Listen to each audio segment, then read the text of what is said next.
안녕하세요. 통증의학과 전문의 길종윤 원장입니다. 신경외과 전문의 이정원 원장입니다. 오늘은 대상포진 치료에 대해 이야기 나눠볼까 합니다.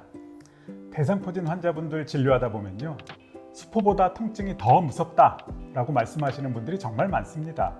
수포는 시간이 지나면 호전이 되는데 통증은 오히려 시간이 지나도 남아있으니까요. 잠도 못 주무시고 옷이 스치기만 해도 아프고 이걸 언제까지 겪어야 하냐고 물어보십니다. 맞습니다.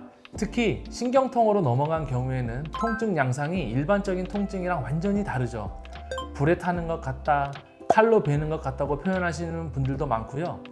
오늘은 이런 대상포진 통증을 어떻게 제대로 치료할 수 있는지 함께 알아보겠습니다. 대상포진은 애초에 신경을 건드리는 병입니다.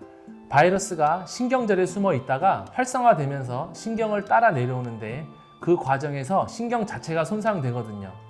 실제 피부 조직 검사 연구를 보면 대상포진 후 신경통 환자분들의 감각신경 섬유가 정상인에 비해 75에서 80% 가까이 줄어드는 결과가 있습니다. 그래서 수포가 다 가라앉아도 통증이 남는 경우가 많아요.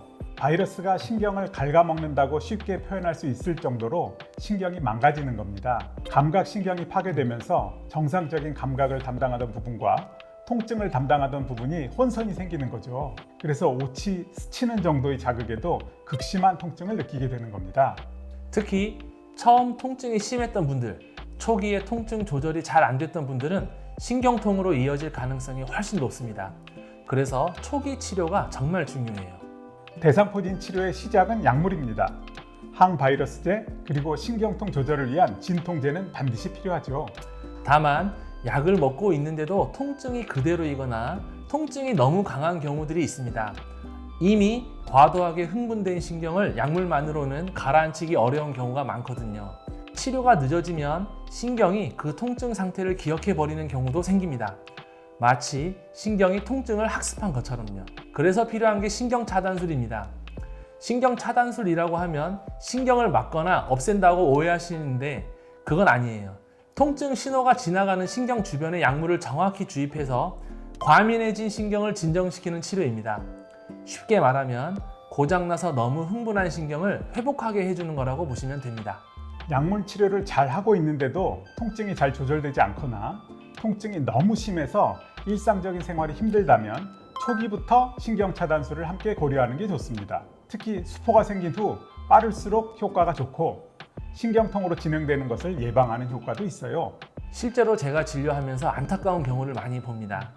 대상포진 신경통 전문병원에서 치료를 받고 오신 환자분들 중에도 제대로 된 신경차단술을 못 받고 오시는 경우가 적지 않거든요. 한 60대 여성 환자분이셨는데요. 가슴 쪽에 대상포진이 생기셨어요. 처음에 다른 병원에서 3개월 정도 치료를 받으셨는데 약물 치료만 하셨더라고요. 가슴 쪽이면 흉추신경 부위인데 통증이 심하면 신경차단술이 꼭 필요한 케이스 아닌가요? 맞습니다. 자세히 여쭤보니까 약물 치료만 받았거나 아주 제한적인 주사 치료만 받은 경우였어요. 특히 몸통, 가슴이나 배 쪽 대상포진이었는데도 흉추 쪽 신경차단술은 한 번도 못 받아보신 거죠. 결국 저희 병원에 오셔서 흉추 경막외 신경차단술을 받으셨고 2, 3회 시술 후에 통증이 많이 줄어들었습니다. 처음부터 제대로 받으셨으면 더 빨리 좋아지셨을 텐데 하는 아쉬움이 있었죠. 그런 사례가 많은가요? 네, 안타깝게도 꽤 많습니다. 특히 흉추 부위 대상포진 환자분들 중에 적절한 신경차단술을 못 받고 오시는 경우가 많아요. 사실 대상포진이 가장 많이 생기는 부위가 흉추신경 부위잖아요. 전체 환자의 절반 이상이 가슴이나 배 쪽에 발생하죠.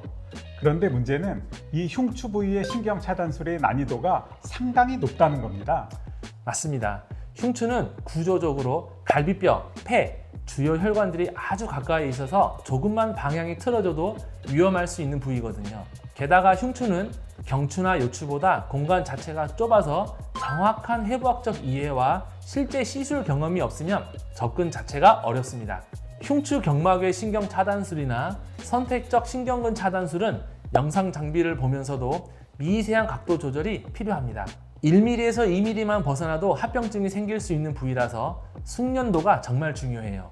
그래서 병원마다 이론적으로 아는 것과 실제로 자주 하는 것 사이에 큰 차이가 생기는 겁니다.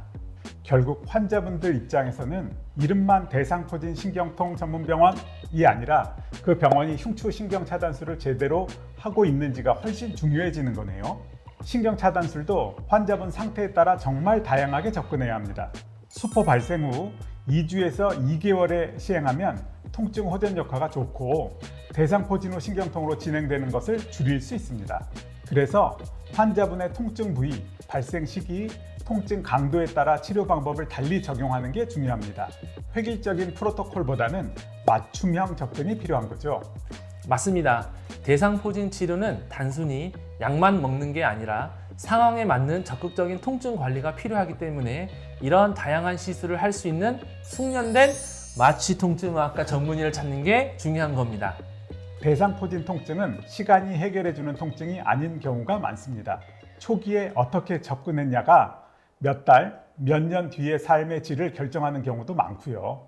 중요한 건 병원 이름이 아니라 그 병원이 실제로 어떤 치료를 할 수 있는지입니다. 특히 흉추 경막의 신경 차단술 같은 고난이도 시술도 가능한지, 환자 상태에 따라 다양한 접근이 가능한지 확인하시는 게 좋겠습니다.